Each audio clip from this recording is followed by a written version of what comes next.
বন্ধুরা, গতকাল ছিল সরস্বতী পুজো, তাই আমরা দুইজন মা মেয়ে বা দুই বান্ধবী মিলে বেরিয়ে পড়লাম। কোথাও তো বেরিয়ে যেতে হবে, তাই না? তো প্রথমেই উঠে পড়লাম, মেট্রো করে চলে গেলাম রবীন্দ্র সদন। হ্যাঁ, আমরা যাব একটু নন্দনের যাব। তো নন্দন গিয়ে ওখানে দেখো অনুষ্ঠান লেগেই থাকে, তাই না? তাই জন্য আমরা ঠিক করলাম যে আমরা নন্দনে যাব। তারপরে নন্দনের কাছেই আছে ভিক্টোরিয়া, সেখানেও যাব হাঁটতে হাঁটতে। তো দেখো, এই যে চলে আসলাম নন্দনে। হ্যাঁ, দেখি গিয়ে যথারীতি শিশুদের জন্য নানান রকম অনুষ্ঠান চলছে। তো দেখো কত সুন্দর করে সাজিয়েছে। আর সবাই জানো তো, আজকাল সবাই ছবি তোলার কত যে ঘটা।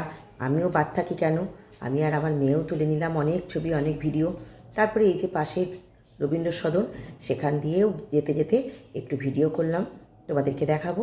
আর এই যে দেখো, হাঁটতে হাঁটতে যাচ্ছি আমরা এখন ভিক্টোরিয়ার দিকে। তো দেখো, রাস্তার দুধারে আজকে কত ফুল নিয়ে বসেছে সবাই, আর বিশাল বিশাল দামও চাইছে। কিনছেও কিন্তু মানুষে, কিনবেই তো, কারণ জানো কালকের দিনটা কী দিন ছিল। তো যাই হোক, ভিক্টোরিয়ার কাছাকাছি গেলাম, তো তখন গিয়ে পুলিশ আটকে দিল, কারণ ওখানে কোনো মন্ত্রী আসার কথা ছিল। তারপরে তার পাশেই একটা পার্ক ছিল, সেখানে বেশ কিছুটা সময় আমরা মা মেয়ে দুজন মিলে কাটালাম। তারপরে দেখো, বেরিয়ে আসলাম ওখান থেকে আস্তে আস্তে। এই দাদাটা এই যে এখানে শিব ঠাকুরের একটা মূর্তি আঁকছে, কি অপূর্ব দেখো তো, শিল্পী একেই বলে বোধ হয়। সেটা দাঁড়িয়ে দেখে চলে আসলাম আবার রবীন্দ্র সদন চত্বরে। তো রবীন্দ্র সদনে এসে কিছুটা সময় কাটালাম, বসলাম, খুব ভালো লাগছিল। নানান রকম অনুষ্ঠান হচ্ছে, অনেক মানুষের ভিড়, খুব ভালো লাগছিল জানো তো। তারপরে রবীন্দ্র সদন থেকে আবার আমরা নন্দনের এদিকে আসলাম। তো এখানেও একটা মেলা চলছিল।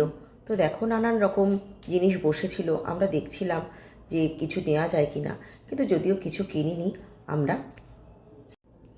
এই যে দেখো, অনেকটা জায়গা জুড়েই মেলাটা চলছিল, আর অনেক লোক কেনাকাটাও করছিল, আমরাও দেখছিলাম কিন্তু কিছু কিনিনি। তো যাই হোক, দেখো এই যে মেয়েকে নিয়ে একটু ছবি তুললাম, মেয়েকেও আজকে শাড়ি পরিয়ে দিয়েছিলাম, যেহেতু সরস্বতী পুজো তাই জন্য। এই যে দেখো, এটা শিশির মঞ্চে, শিশির মঞ্চে তো নানান অনুষ্ঠান লেগেই থাকে। তো এই যে দেখো, ঐতিহাসিকদের নিয়ে অনেক কিছু লেখা ছিল, এগুলো পড়ছিলাম আমরা। তারপরে আস্তে আস্তে ওপরে উঠলাম, সেখানে দেখো এই যে গুপ্তধন, শিশুদের জন্যই সব কিছু করা।